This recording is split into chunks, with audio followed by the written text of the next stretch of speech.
Saudara-saudari yang terkasih, jumpa lagi dalam Pelita Hati hari ini, Minggu tanggal 31 Oktober 2021, hari Minggu biasa yang ke-31.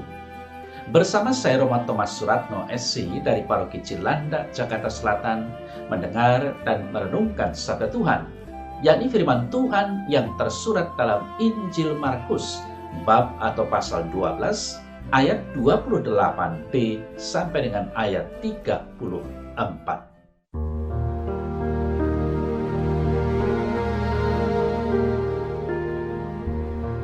Pada suatu hari, datanglah seorang ahli Taurat kepada Yesus dan bertanya, "Hukum manakah yang paling utama?" Jawab Yesus, "Hukum yang terutama ialah, dengarlah hai orang Israel, Tuhan Allah kita, Tuhan itu esa. Kasihilah Tuhan Allahmu dengan segenap hatimu dan dengan segenap jiwamu dan dengan segenap akal budimu dan dengan segenap kekuatanmu. Dan hukum yang kedua ialah, kasihilah sesamamu manusia seperti dirimu sendiri. Tidak ada hukum lain yang lebih utama daripada kedua hukum ini." Lalu kata ahli Taurat itu kepada Yesus, "Tepat sekali Guru, benar katamu itu, bahwa Dia esa, dan bahwa tidak ada yang lain kecuali Dia. Memang mengasihi Dia dengan segenap hati dan dengan segenap pengertian dan dengan segenap kekuatan dan juga mengasihi sesama manusia seperti diri sendiri adalah jauh lebih utama daripada semua korban bakaran dan korban sembelihan."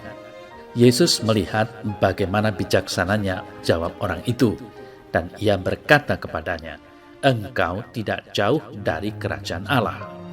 Dan tidak seorang pun berani lagi menanyakan sesuatu kepada Yesus.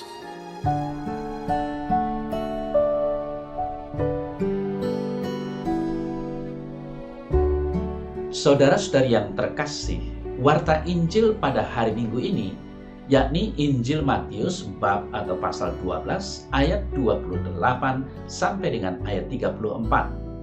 Warta Injil ini terasa sangat akrab di telinga kita, karena sering kita dengar dari mimbar. Dan lebih tepatnya, karena di dalam dua perintah itu, mengasihi Tuhan dan mengasihi sesama, terletak seluruh hukum Taurat dan kitab para nabi. Namun, meskipun dua perintah ini sangat sering kita dengar, mungkin saja sangat sulit untuk dilaksanakan. Padahal, kalau kita teliti, manusia secara kodrati dapat mengasihi Tuhan dan sesama. Nah, sadarilah bahwa kodrat ini diangkat derajatnya oleh rahmat Allah dalam sakramen baptis, sehingga manusia dapat mengasihi Allah secara lebih sempurna, yang berakibat kemampuan yang lebih untuk dapat mengasihi sesama. Mengasihi Tuhan dan sesama, itulah perintah dari Tuhan sendiri, yang menuntun manusia untuk dapat memperoleh kebahagiaan di dunia ini dan dapat mengantar manusia ke dalam kerajaan surga. Saudara-saudari yang terkasih, kalau kita meneliti 10 perintah Allah, kitab Keluaran 20 ayat 1 sampai dengan 17, maka kita dapat melihat bahwa hukum-hukum di dalam 10 perintah Allah adalah merupakan penjabaran dari hukum kodrat yang sempurna. Hukum kodrat ini adalah hukum atau peraturan yang terpatri di dalam setiap hati manusia. Dalam 10 perintah Allah, kita dapat melihat adanya perintah kasih dalam dua kelompok, yaitu hukum yang pertama sampai dengan ketiga adalah perintah untuk mengasihi Tuhan, dan hukum keempat sampai dengan 10 adalah perintah untuk mengasihi sesama. Saudara-saudara yang terkasih, menurut Santo Thomas Aquinas, untuk mengasihi Allah kita harus melakukan 3 hal, yaitu yang pertama, tidak boleh mempunyai Allah lain, yang ditulis, jangan menyembah berhala, berbaktilah kepadaku saja, dan cintailah aku lebih dari segala sesuatu. Lalu yang kedua, harus memberikan kepada Allah penghormatan yang ditulis, jangan menyebut nama Tuhan Allahmu dengan tidak hormat. Lalu yang ketiga, kita harus beristirahat di dalam Tuhan yang ditulis, kuduskanlah hari Tuhan. Dan untuk membuktikan kasih kita kepada Allah, saudara-saudara terkasih, kita harus mengasihi sesama seperti dijabarkan dalam perintah 4 sampai dengan 10. Yakni, 1. Kita harus mengasihi orang tua kita yang ditulis, hormatilah ibu bapamu. Lalu yang kedua, kita tidak boleh melukai sesama kita dengan perbuatan, baik dengan melukai seseorang yang ditulis, jangan membunuh, atau merusak perkawinan seseorang yang ditulis, jangan berzina, atau mengambil barang atau harta milik sesama yang ditulis, jangan mencuri. Lalu yang ketiga, kita tidak boleh melukai sesama kita dengan perkataan dan pikiran. Melukai dengan perkataan ditulis, jangan bersaksi dusta tentang sesamamu.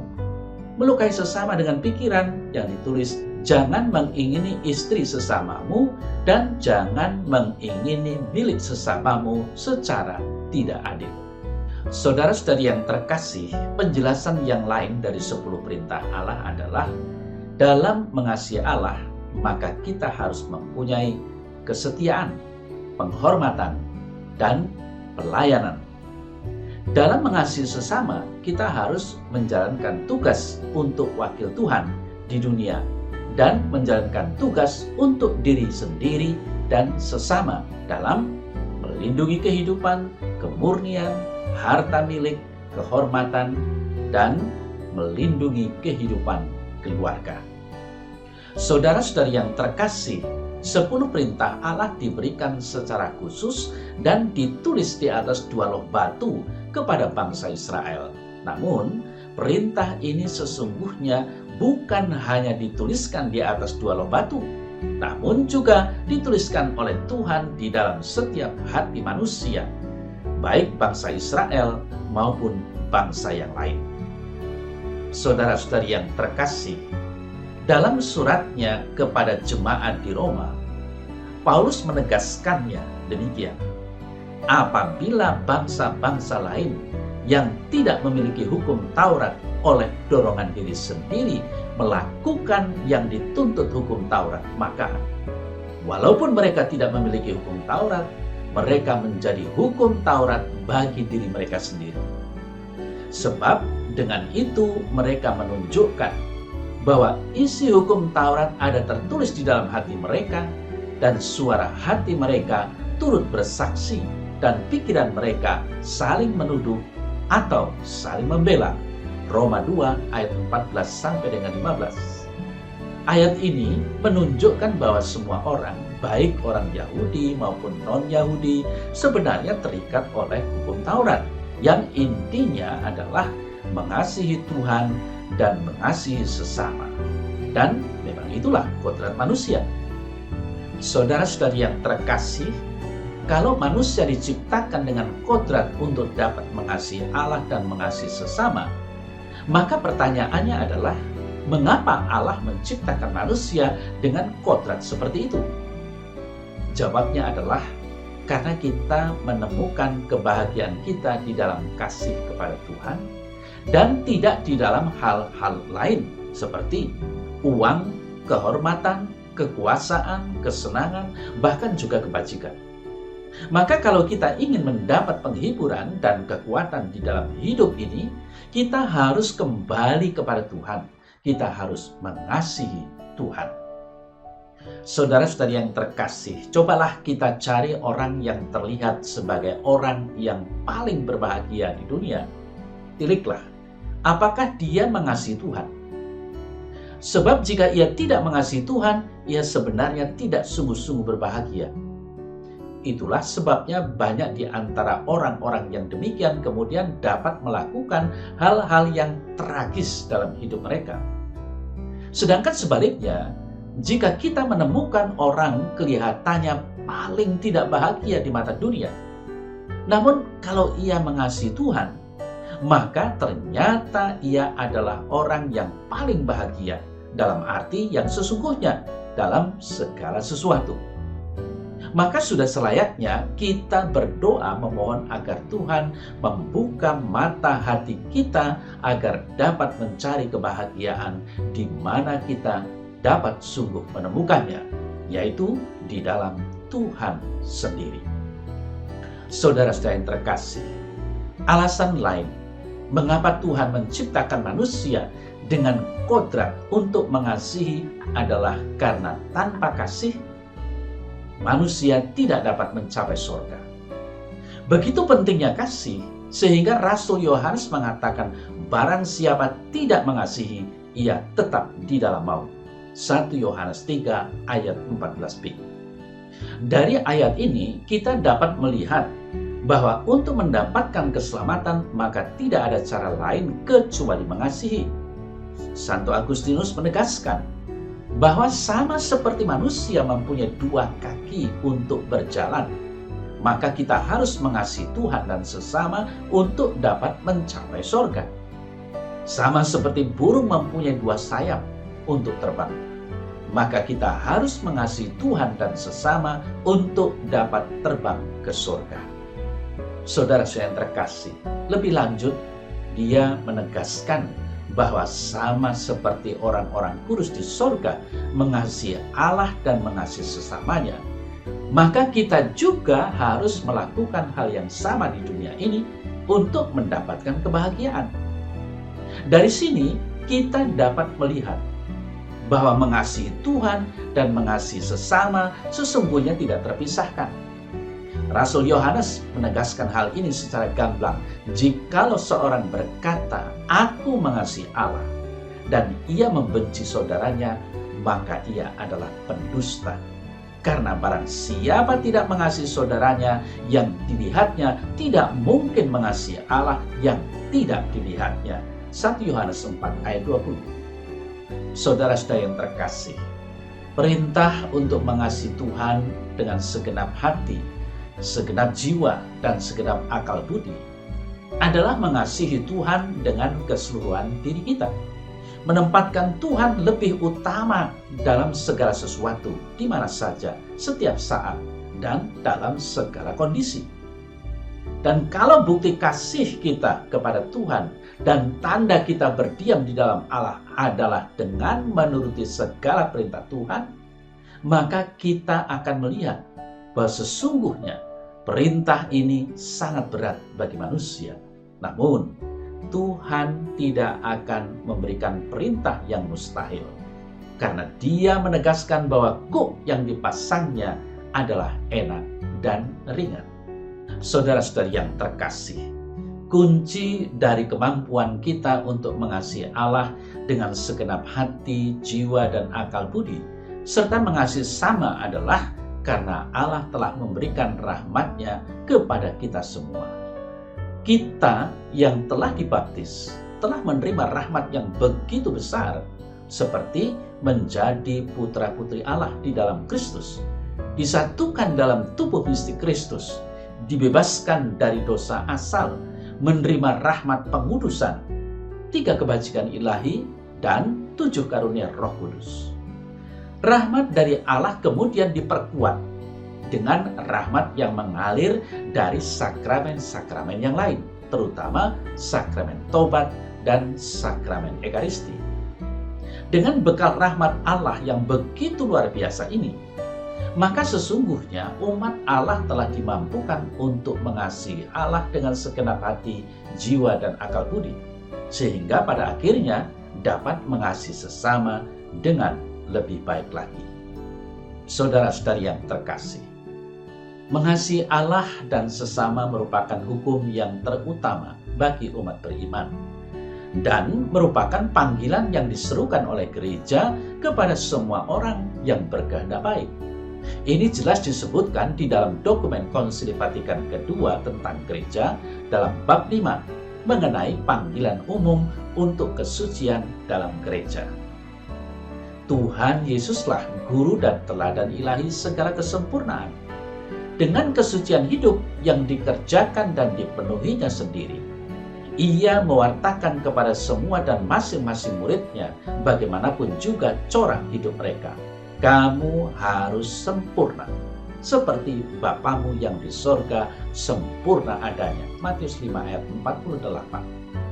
Sebab kepada semua diutusnya Roh Kudus untuk menggerakkan mereka dari dalam, supaya mengasihi Allah dengan segenap hati, dengan segenap jiwa, dengan segenap akal budi, dan dengan segenap tenaga mereka, dan saling mencintai seperti Kristus telah mencintai mereka. Para pengikut Kristus dipanggil oleh Allah bukan berdasarkan perbuatan mereka, melainkan berdasarkan rencana dan rahmat-Nya. Mereka dibenarkan dalam Tuhan Yesus, dan dalam baptis kita sungguh-sungguh dijadikan menjadi anak-anak Allah dan ikut serta dalam kodrat ilahi. Maka sungguh menjadi suci. Sehingga dengan bantuan Allah mereka wajib mempertahankan dan mengembangkan dalam hidup mereka kesucian yang telah mereka terima. Jadi bagi semua jelaslah bahwa semua orang Kristiani bagaimanapun status atau corak hidup mereka dipanggil untuk mencapai kepenuhan hidup Kristiani dan kesempurnaan cinta kasih. Dengan kesucian sedemikian ini, sebuah kehidupan yang lebih manusiawi dapat dimajukan di dalam kehidupan masyarakat di dunia ini.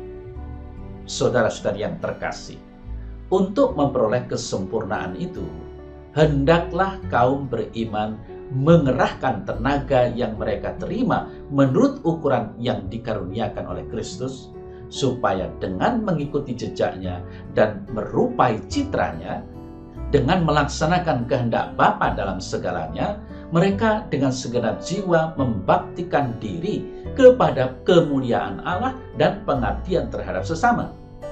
Begitulah kesucian umat Allah akan bertumbuh dan menghasilkan buah berlimpah, seperti dalam sejarah gereja telah terbukti dengan cemerlang melalui hidup sekian banyak orang kudus.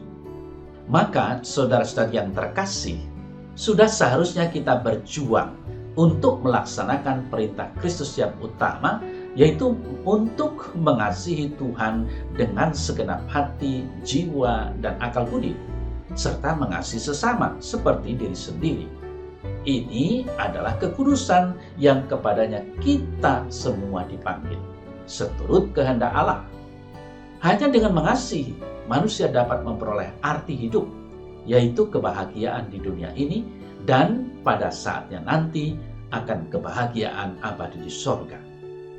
Mari, mulailah dan bertumbuhlah dalam kasih, sebab kita semua diciptakan untuk mengasihi.